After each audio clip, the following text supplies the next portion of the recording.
recording now? Yeah. All right, Ernie. So, what's the theme of your?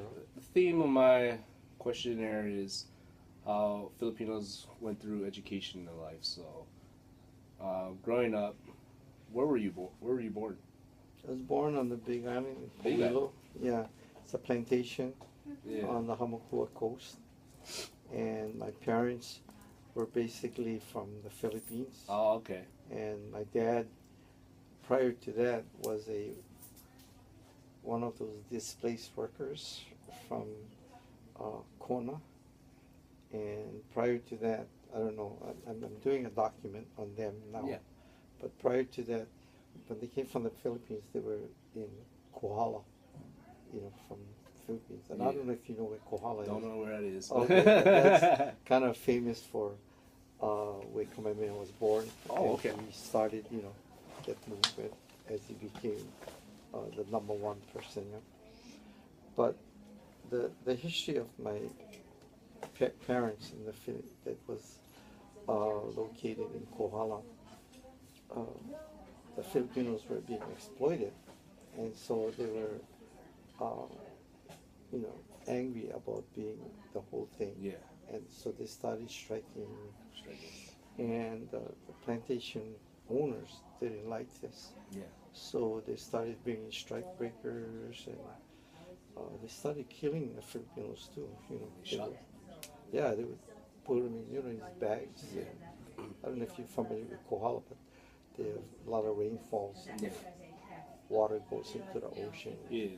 And all that. And they would, the sugar cane, they Yeah. would bring it to the tank. And so they have these, waterways. So the Filipinos, like you, if you act up, they come nighttime, they grab you, they put you in Oh, man. that bag, they would throw you in the That's tank. it. That's it. You That's it. fly into the ocean, man. Where are you the next day? You're gone. So a lot of the Filipinos realized that this was going on. Yeah. So they took off. Yeah. A lot of them migrated to Kona. Kona, okay. Yeah, and that's fortunately at that time, the Kona coffee. Oh, okay. Yeah, was looking for people, never had enough. The Filipinos supplied it, and that's what I'm going to be writing about. But that's the kind of background that my parents. Okay. Yeah.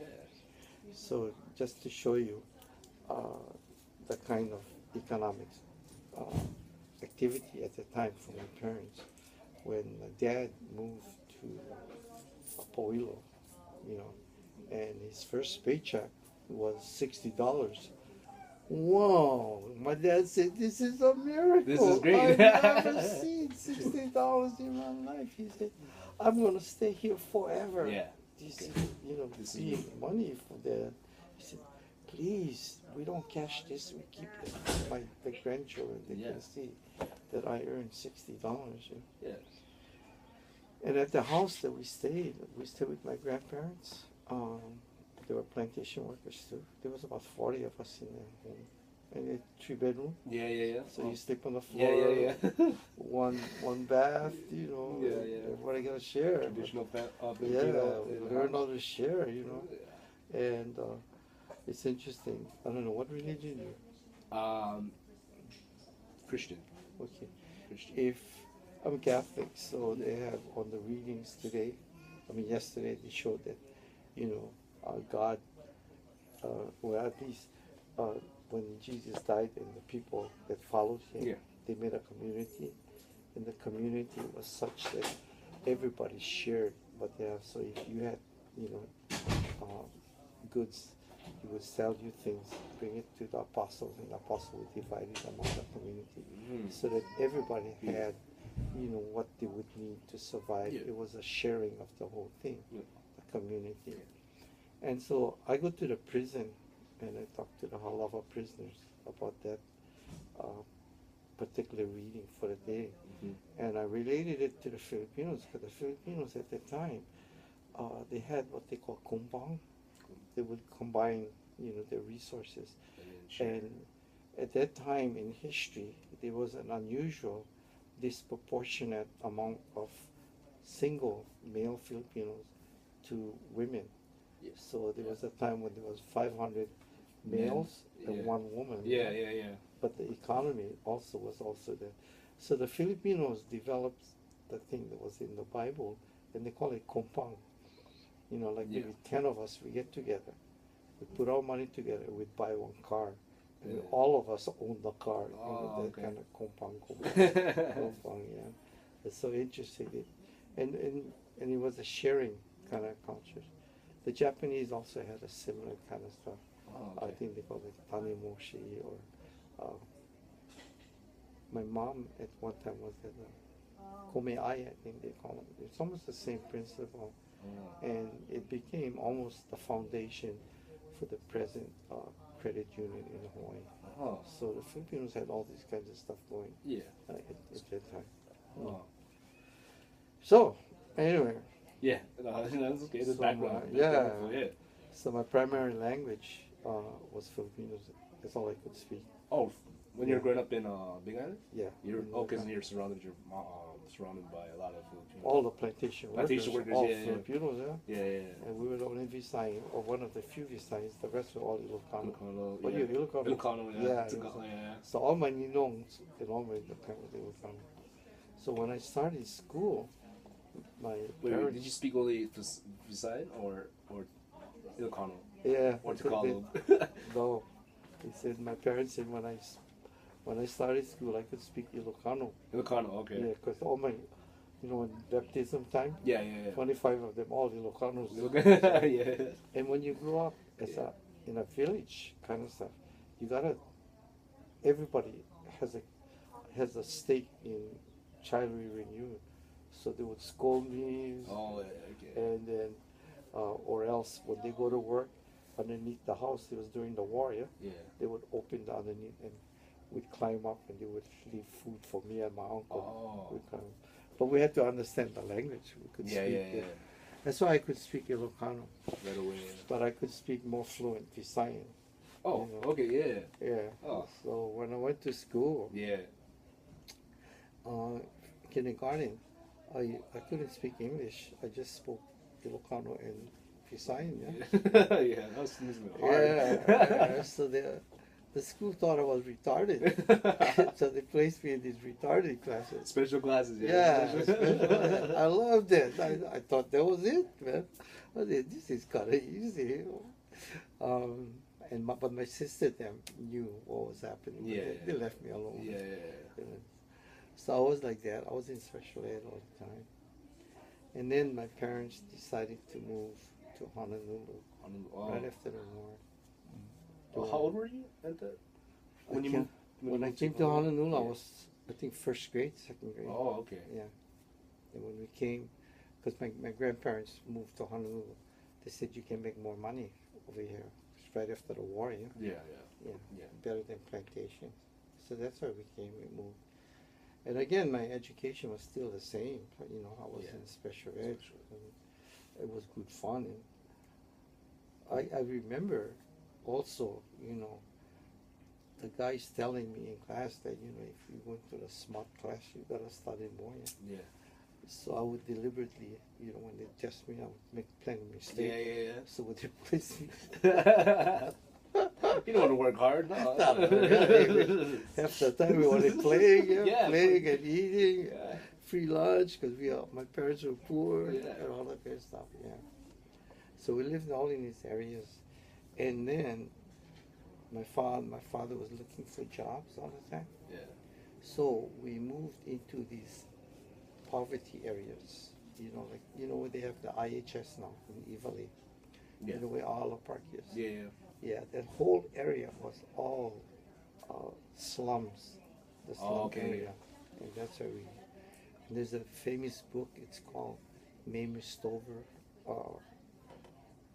Move Over, Mamie Stover. She was a prostitute Mm-hmm. in Ivale, and she made her living by having prostitution from the military and the Filipinos over there. Mm. Yeah, she became very famous for her book. But that whole area, like now in Ala Park. Yeah. Yeah, that's where all the Filipinos were. That's where I grew up. Oh.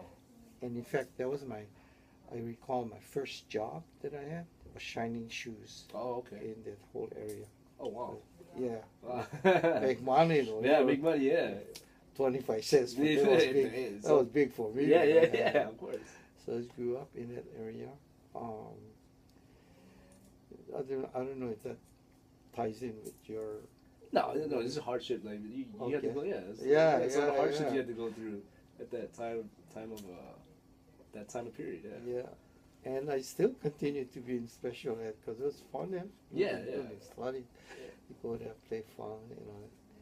And then my parents decided, or my grandma wanted to go back to the Philippines, so she went back, and then she wanted, or my mother wanted to follow my grandma. Yeah. So grandma said, "Oh, we're gonna take me, so that if they take me, guaranteed the mother can follow." Yeah. Yeah. Yeah. Yeah. But my dad said, No. "We gotta go to Kona first. Gotta talk to his older brother, because two of them came here, Yeah. and he wants to go back. They're going back, so he has to go back and talk to him." So my dad went back to talk to Uncle Pedro. And we went back. Uncle Pedro said he was a rancher, he working on the ranch. Yeah. So he said, "No, wait for me 1 year. I'll go back too. If you're going back, you know, Yeah. Yeah. you know, we came together. We gotta go back together." Yeah. Because he was the older one. Yeah. So he said, "Why can't we go now?" He said, "Oh, because he doesn't have enough money Money to go back. Yeah. You gotta look good when you're short." Yeah. You can't just come back poor. Yeah. So he said, "How much you got?" He said, "Oh, I got only $35. Not enough." So like that. So okay, we go wait 1 year then. Yeah, 1 year. Say 1 year. Then they waited 1 year. 1 year went by. Dad said, "Hey," my wife said, "We gotta go already." Dad said, "You ready?" She said, "Oh, I cannot." I said, "Oh, no, not again." How much you get? $15. Oh, It was what? hard, huh? Yeah. So I said, "Okay, we can wait another year." Poor Dad waited all these years. He never went back. Oh, I see. And in the meantime, we were what they call considered homeless, in the definition Yeah. of displaced workers, agrarian workers. We were moving from farm to farm. We'd harvest one farm. Yeah. After you finish harvest the coffee farm, then you move to another place, harvest again. When that's done, then you go to another place. So, A lot of yeah, movement, very, very, that's the very definition of the kind poor, poverty people. Oh, yeah. And in Kona, never had water, yeah. So you don't have water, you don't have electricity. It's very cold. I don't know if you've been to Kona. It's so No. cold up there, man. Cold. So we live by kerosene lamp, get in hot water to take a shower. A bath, you gotta, use the coffee sticks to light the fire so you could have at least warm water. Yeah. Wow. Yeah, and then water was in very cherished too, because the only water you got is from the rain. Oh, It's only the tank, yeah. You collect it. Yeah, so you cannot waste water. And food was even more scarce. You raise your own pig as much as possible. You raise your own chicken and all that good stuff. Yeah, so it was a hard living. But the fortunate part about it is that I never felt poverty because there was so much love. Yeah, my parents gave me. And then we'd walk one day. This Filipino guy, we were harvesting his coffee. He said he was going back to Philippines. So he said, "You want to buy the land, lease the land?" Yeah. My father said, "Oh, I don't know. My wife hates coffee because she was raising coffee land." Yeah. But in the meantime, we were moving from farm to farm. Yeah. So, talked to my mother. My mother said, maybe we should take a chance while we waited for Uncle. So we took a chance. They took the land. And that started a very different turning point in my life because things became a little more stable, yeah. Yeah. And then I had to go to school also, and the school was 5 miles away. And when you're 5 miles away, you gotta walk. Yeah. So I walked to school all the time. Oh. Yeah, 5 miles, cold, yeah. Yeah. Then we didn't have enough money, so we carried the coffee by donkey. It wasn't. We didn't have car or mechanized stuff. Yes, you just used donkey. put them on top of the donkey, and they call them the corner nightingale, and you bring the coffee to the mill with grinder and all that. Yeah.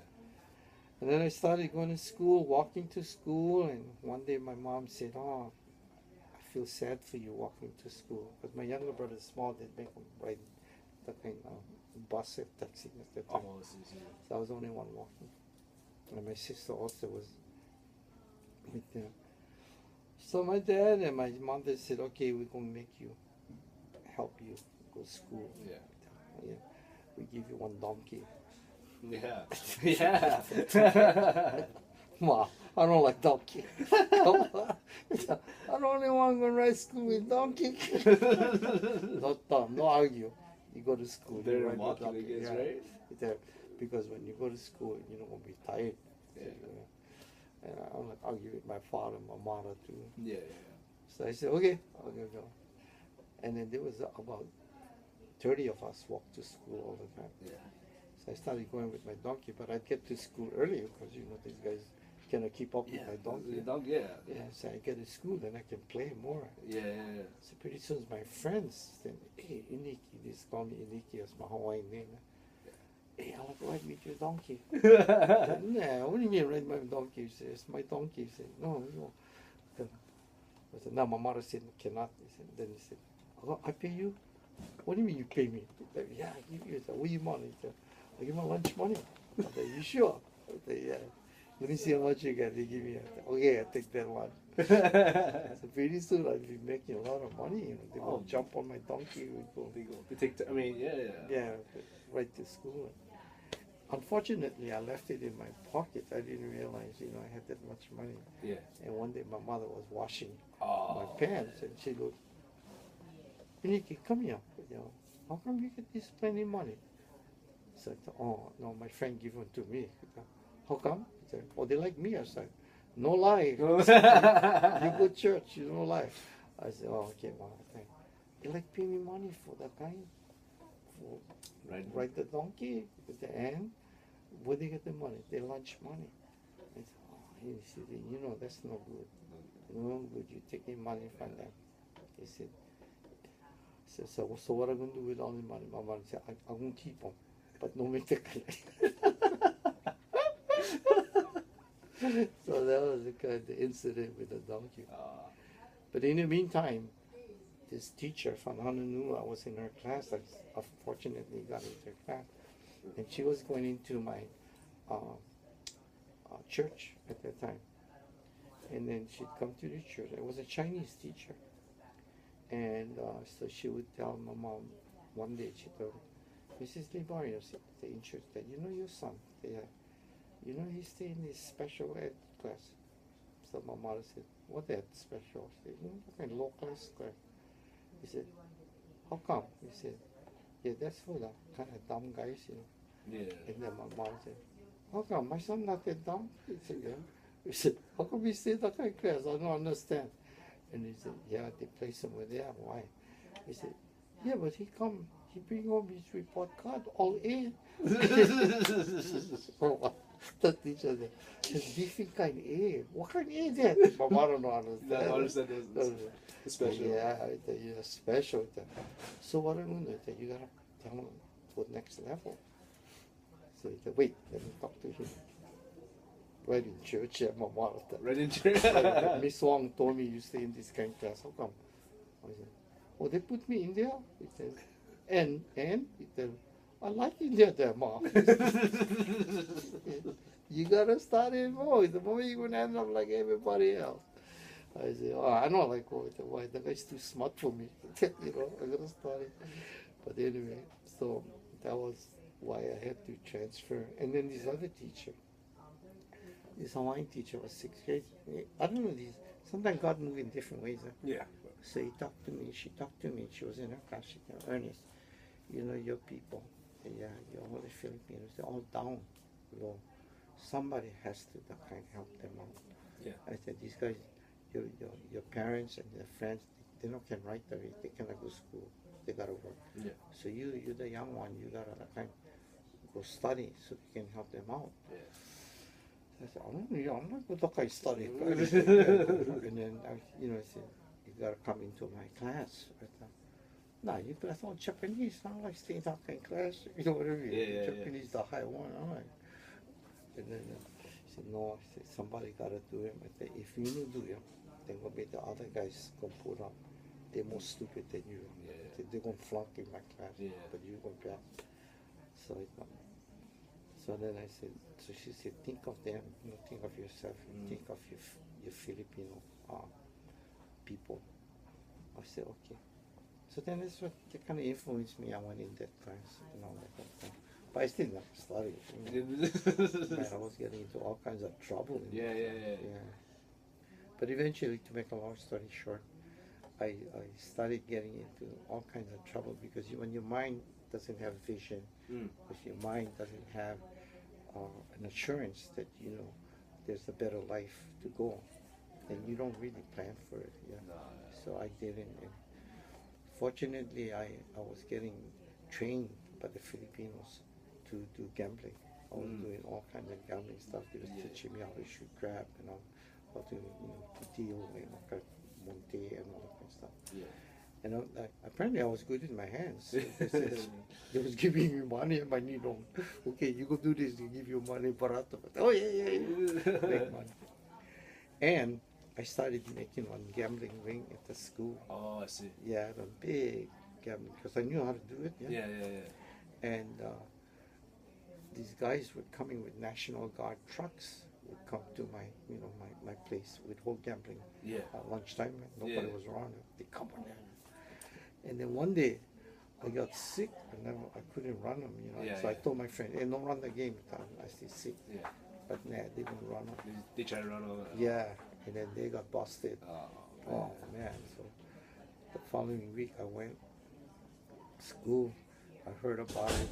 Called into the office, and I'm gonna say, I'm gonna deny it. Say, hey, of course. Nothing. I walk in there, man, about 30 of them, all my friends, they're all in there. Oh, I cannot deny it. Ernest the one start the whole thing. Shit. So I got suspended. How old were you at that time? About 9th grade. Wow. 10th grade. High school just started it. Yeah, that's right. And just about then, this priest came into my life. His name was Father Jackson, and he realized, what was happening with me, and he spent a lot of time, counseling me, telling me, I was worthwhile and all that kind of stuff. So he kind of turned myself around because I wanted to drop already, from school. Like I suspended, I don't like go back. Shame, yeah. Of course. So, but he talked me, and my mom, dad talked me, so I went back. And to make a long story short, when it was time for me to graduate, all my friends were all going into the Marines. We were all volunteering to the Marine Corps. There's 5 of us ready to go. And I told my mom, you got to sign my paper. I said, for? He said, I'm going to join Marine. Oh, you going to join Marine? Yeah.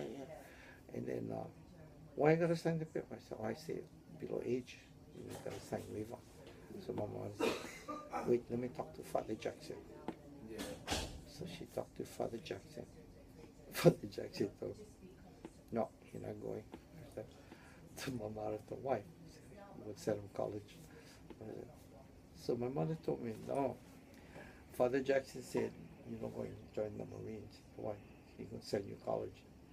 Send me to college? I can't even graduate high school. You can send me to college. You guys wasting your money. He said, no. Father Jackson said, he prayed to God. God said for him to go. So I had to tell my friends, hey, I'm not gonna go. One of them is suck it in the voice. Dig on us. Yeah, 4 of them went in, and I'm listening with them. Oh, dirty guys. What do we do, Mom? I don't know, like sign. So after that, I'm going to join you guys. Okay, you sure? Yeah. Oh, in the meantime, prior to that too, I was getting into all kinds of trouble. So many of my friends were stealing and was doing all kinds of stuff. And I was supposed to go to Koala Boys Home because our gang, we all got captured. Oh, okay. But I was the youngest of all of them, And because I was the youngest, they all, Filipinos, when you're younger, they take care of you, and all that. Yeah. So all of them, they were about 4 years, 5 years older than me. So they said, we're going to go. We're going to go boys home already. Yeah.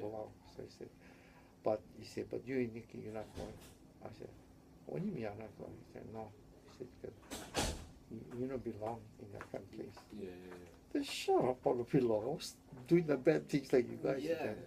He said, no. He said, you know, so what? He said, we've been telling them that you don't want us there.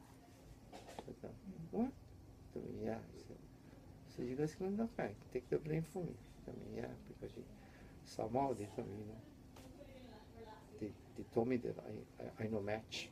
Yeah. I said, wow, you sure? I mean, yeah. So they all went, kind of all our boys, and I was the only one that didn't.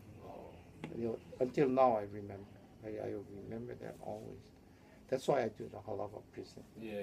Because it's my way of paying that back. Because Yeah. my whole life would have changed, I think, if I'd gone way up with them. Anyway, that's a kind of a side note. So, yeah, but no, it's fine. Yeah.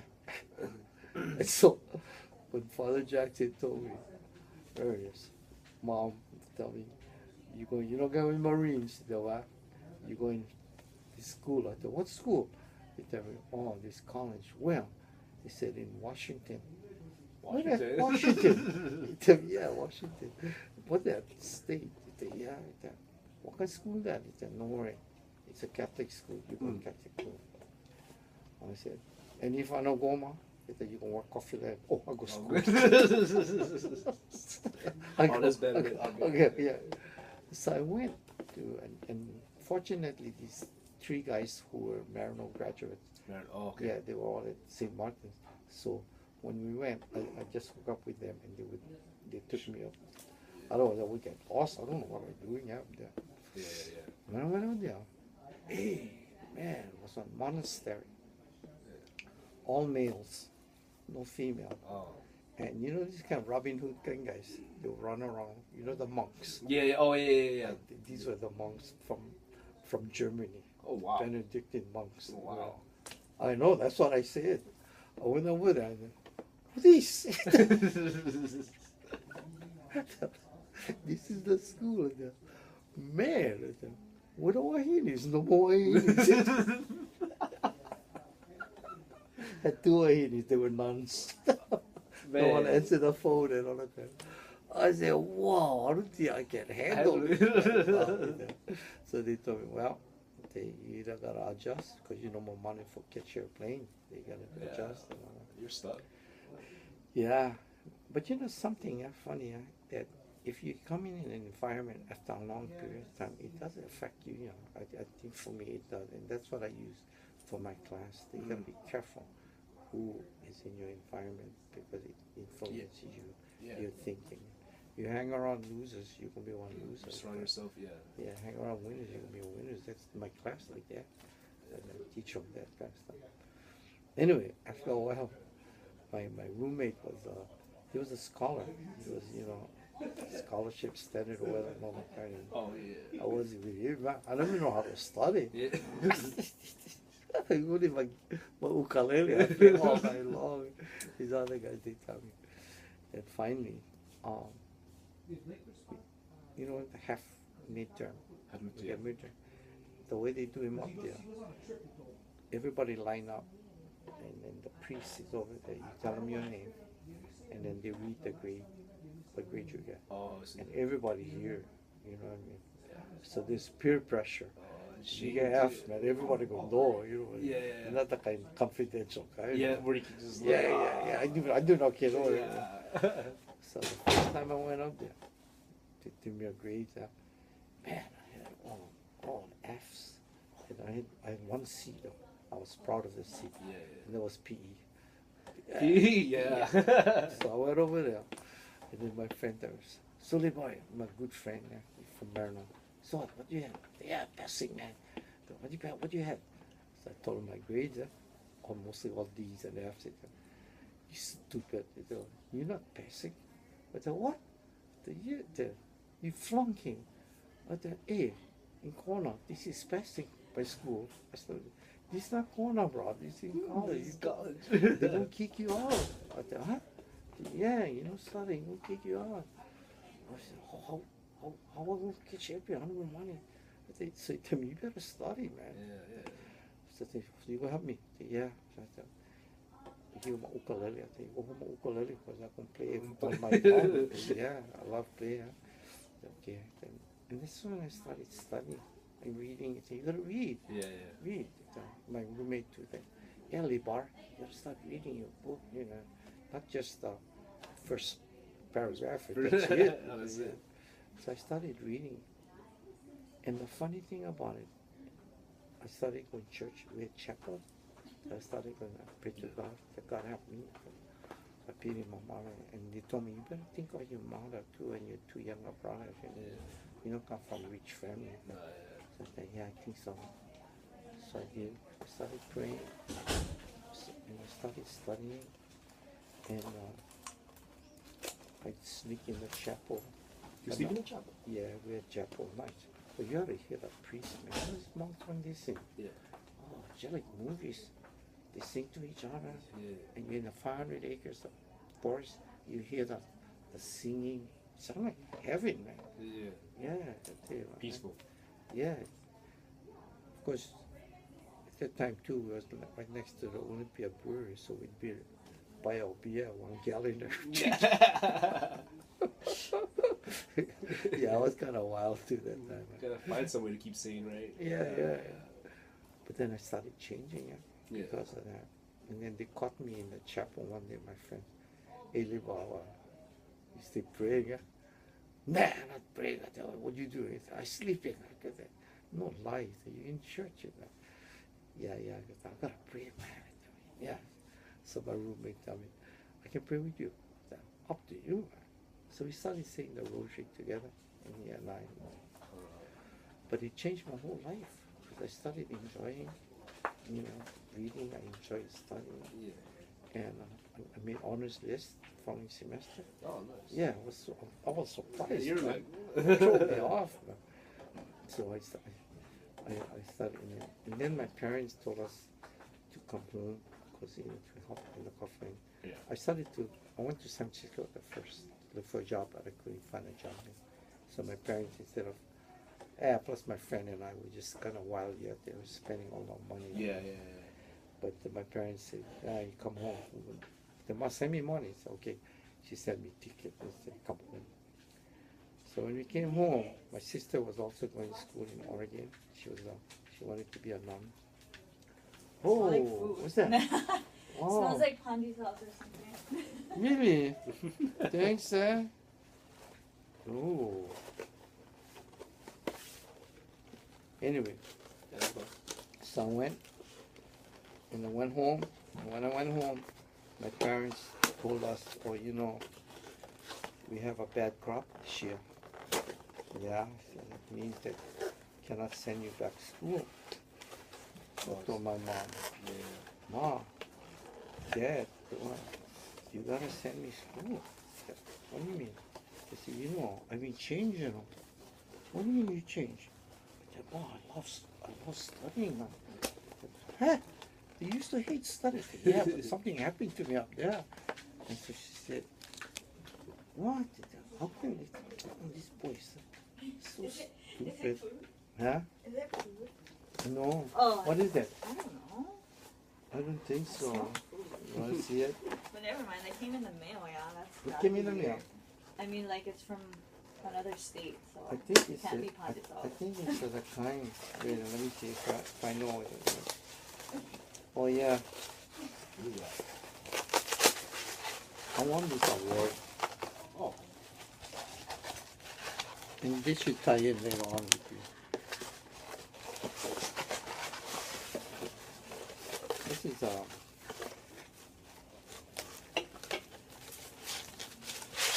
good thing is here. This is a Who's Who award from Bristol. And it's from New York. New York. So anytime you can get an award from New York, you know you made it big. Mm. And this is what they sent me. Good that you're here. But anyway, so my parents said, you cannot go to school. I said, Ma, you don't go to send me to school, I'm not going back already. So, oh, this boy. Gotta call Father Jackson. Father Jackson, he was in Honolulu at that time, he was transferred. So he flew over. And so I heard you had bad crop. Yeah, and I heard you gonna send Ernest them to school. Say yeah. He said, you know what, you cannot send them back, but you know, maybe you can send them to this other school. My parents said, what school that? He said, oh, this school is what they call Shamanat. They're just starting. But what at? It's so he explained it to me. So I said, yeah, I don't mind going. Yeah, but we don't have money. He said, we're going to apply for loans and all that kind of stuff. I said, Father, you think you can get me? He told me, yeah, I think we can. So that's when my sister and I went to Chaminade. And my sister was the first girl to graduate from Chaminade. Oh, wow. And she's the first Filipino to graduate from Chaminade. And I'm the first Filipino boy to graduate from Chaminade. So, you know, God had these different ways of, you know, leading my life. And I don't know why, but yeah. So after that, after I graduated from Chaminade, I never know what to do. The priest again came into my life, told me that, you know, you're going to get drafted. I said, what? I said, drafted? I was drinking while I'm making the kind. He said, when? He said, this Saturday. I said, oh, Father, why you wait that long? And he was on the draft board, and you got to go. Yeah. So I said, okay. So I took off to Honolulu. When I got to Honolulu, nobody would take me in all the different services. Yeah, nobody. Nobody would say, I have to wait. I thought, I'm going to get drafted. Yeah. So we cannot take me in. The only one that would take me in was the Marine Corps. The Marine Corps. Front in line first. That's right. We'll take you in right now, son. You're like, I don't know about that. Big mistake. Oh, you went? You went? No, I went. I never like get drafted. Yeah. I wanted to help my two younger brothers. Yeah. So I went into the Marine Corps. Big mistake, man. For a big mistake. Yeah, I was in shape. I was dying. Me and these three Samoan guys, we was in shape. But after that, we got through it. Right? It was just a lot of hard. Yeah, you feel proud. I was throwing up all over the place. Oh, man, waking up at 5 in the morning. Yeah. Running. It's crazy, man. So after that, and when I came out, my friend told me, what you going to do? And I said, I don't know. I just graduated with a history and philosophy degree. I don't know what I mean. Yeah. So my friend told me, you like to work the kind? Finance factors. I said, what? He said, financing. I said, I don't know background. Yeah. I said, yeah, I get you in. He said, shoot. Give me in. I need money. Yeah. So he got me, and he told me, but you got to be the kind of conscious. They don't take Filipinos. All Chinese. You gotta be all Chinese. So that kind of racial discrimination? Is it kind of like a discrimination? Like Chinese. And they look down on Filipinos. Because we were like the last ones to come into it. We were down. Yeah, they looked at us like, yeah. In fact, sometimes you look at the Filipinos now, they're still down. We're still down. We're still down. Yeah. So, but he didn't get it. I'm gonna get you in, you know. You better perform, man. Don't worry. Teach me, I'm gonna learn. So he can get me in. I was first Filipino finance factor. Yeah, feel good, man. Yeah. And I stayed there for about almost 5 years. Oh wow. They never hired after me because I guess I was doing such a good job. They didn't have to hire anybody else. And the only problem was that when they replaced me at the kind Kali, they make me assistant manager, the youngest manager in the stuff, in finance factors. And that's when I got into trouble because a lot of times I was good at the main office, so I didn't, there was no ethnic, there was no nothing. All I saw was money, how to make money, make money for the company, make money for the company. I said, okay. But when I went to the kind then I started seeing all my Filipino background. I would take their money, and I know what you're doing. I was doing good though. Assistant manager, but inside my heart was sore, and I started drinking more because of that. And so my brother one day told me, "Hey, you know what, brother? You're getting cold, I said, "What do you mean?" I said, "Yeah, the way you're talking, cold. You think you're not happy like that? How come?" I said, "You get a good job." I said, "I don't know, man. I take your money from the Filipinos. I know when I take their money, they cannot feed their family. And I don't like do that. Yeah. In the main office, I don't care. Yeah. But over there, I know. Because they come and they talk story every time. Struggling. They're struggling, and I know what it means. They're struggling. Yeah. So one day this guy came in and he told me, he cannot make the payment. So I said, you know what, I gotta take your card in. So he said, hold on, that kind. Hold on, feed my kids, more come. I said, man, I see a problem. I work for the company. Yeah. So I said, so what? I said, drop your key now. So he told me, you can give me 1 hour. I said, yeah, I can give you 1 hour, but no robbing nobody. He tell, no kill nobody. Yeah. No worry. So I said, okay, here you key then. I give him the key. Yeah. 1 hour later, he come back and he get $25.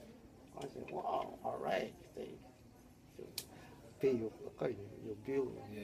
When he gave me that, and I saw it's the kind of Band-Aid. Hey, whatever. He said, oh, it's from the kind. I had to sell my blood. Oh. Was it, what? Yeah, sell my blood, the blood bank. I said, oh, man. I said, and that's when I said to myself, I cannot do this. Can't do this no more. Nothing. I said, maybe you Chinese, you can do that, but I'm not into that. Yeah. Not that cold, Yeah. Oh. Right. That's when I left Finance Factors. I told my boss I'm going to leave. They said, oh, they brought us, once you leave, the policy, Finance Factors, once you leave, you cannot come back. I said, yeah, it's okay, I don't want to come back. So when I left, then Hiram Fong, who was the senator, Fong, his brother also came. Because I was good at cards, we used to play cards, trumps together every time, man. And they came, talk to me, say, you know what, we're going to break the rules. He said, what? He said, if you like come back, you can come back. He said, you like the way I work. Yeah. And the way I handle with the Filipinos, I said, okay, I don't know, I guess I can find myself. So that's when I started looking for different places, different things. And I don't know if this is what you wanted to hear. No, this is totally fine. Yeah, this is totally. Oh, okay. I mean, like, it's transition after education. Okay. Yeah, it's fine. So then I started drifting around, and finally I ran out of money, and I started to look for a job, and I went to the employment office. Yeah. When I went to the employment, I was still in the reserves. So looking, and this lady interviewed me, a Chinese lady interviewed me, and then she told me, you know what, John, you gotta go out, go labor, work out in the ditch, like construction. Oh, okay. I look at her and I thought, you're not so. She told me, I said, hey, I know I'm Filipino, and Filipinos know degrees. A lot of them know degrees. Very few at that time. I get all this experience, financing manager. Yeah. When I get the degree, I said, you're only seeing one Filipino. You're not seeing somebody that has competency. So I said, I don't like to talk to you. So I just stood up and left her. And I went on the board. I was looking at the board, looking for a job. Then I hear this guy, Limarios. I look around. Oi, was my commander. Colonel Call, hey, what you doing here? Hey, what you doing here? I'm looking for a job, working job. You see that lady over there? The one sitting over there? I said, yeah. Well, I like her job, man. She don't know how to treat people. Yeah. What do you mean? Hey, she only see Filipinos as not achieving. You know what I mean? Yeah. That's not fair. Yeah. With them there, she kind of nods at them. Yeah, who the boss? She said, me. Fucking call you. He tell me. Well, I could talk like that. Yeah. We weren't in uniform already. I mean, at that time. Yeah. Yeah, they're hurting my people. I said, no good with that kind. Yeah. So I said, yeah. Then he told me, so what do you like to do? I said, I don't know. You like go help kids. I said, what kind of kids? It's helping kids in trouble. Well, like me before. I said, yeah. He told me, yeah, that kind. I said, where?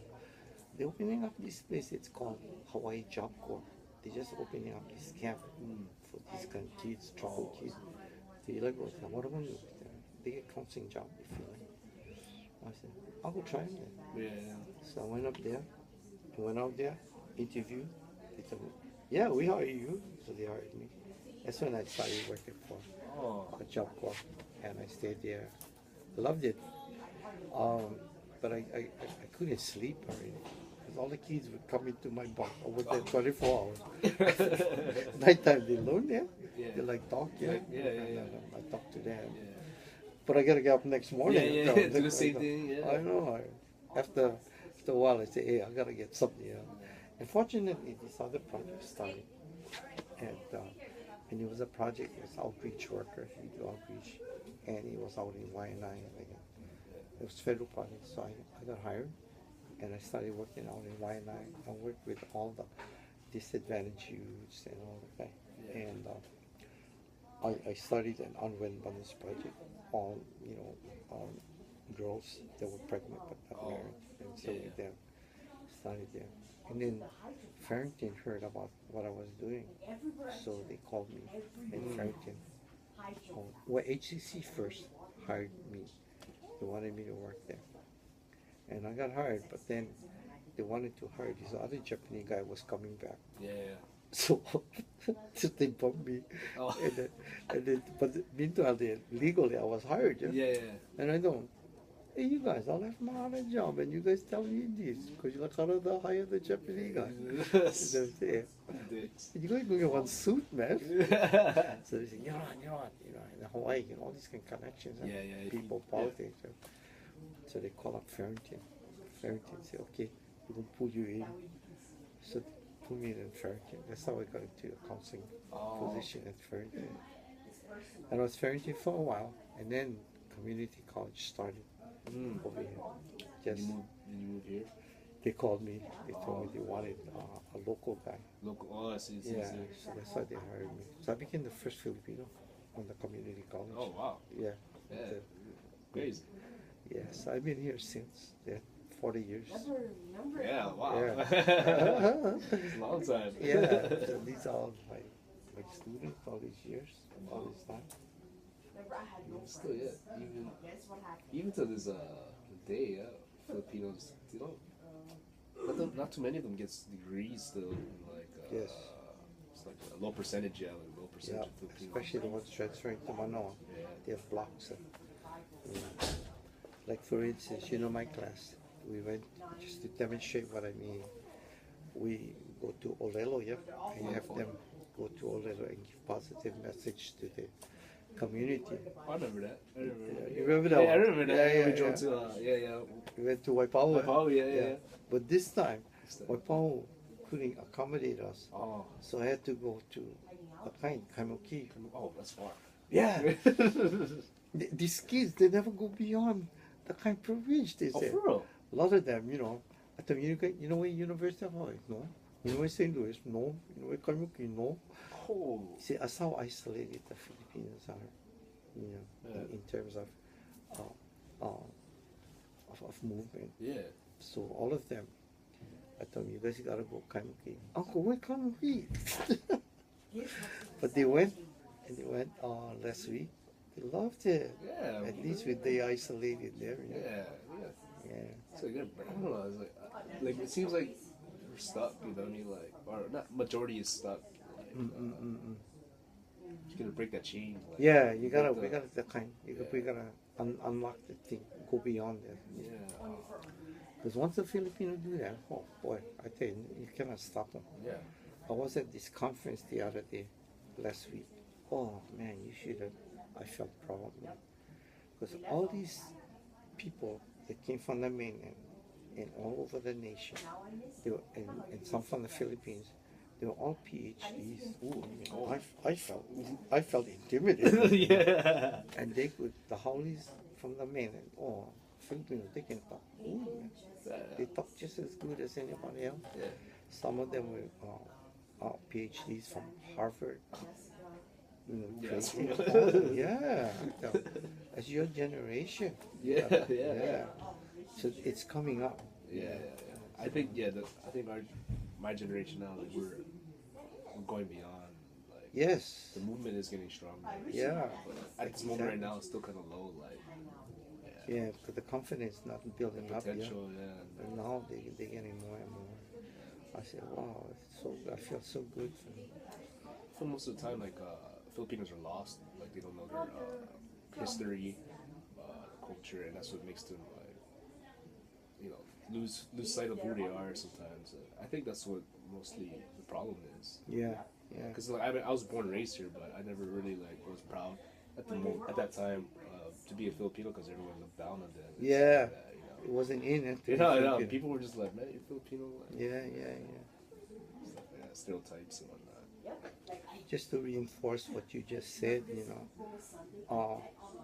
I ended up living in Hawaii Kai because my wife and I, me especially, I told her, I don't like staying your mother. She was Ilocano, but she was dominating and strong, I told her, I don't like being married to her. I like being married to you. No, my wife said, yeah, sure. She bossy. My wife bossy too. Yeah, But she more bossy. I said, we gotta move far. Why is that? What? Oh, actually, we're done. We're done with the.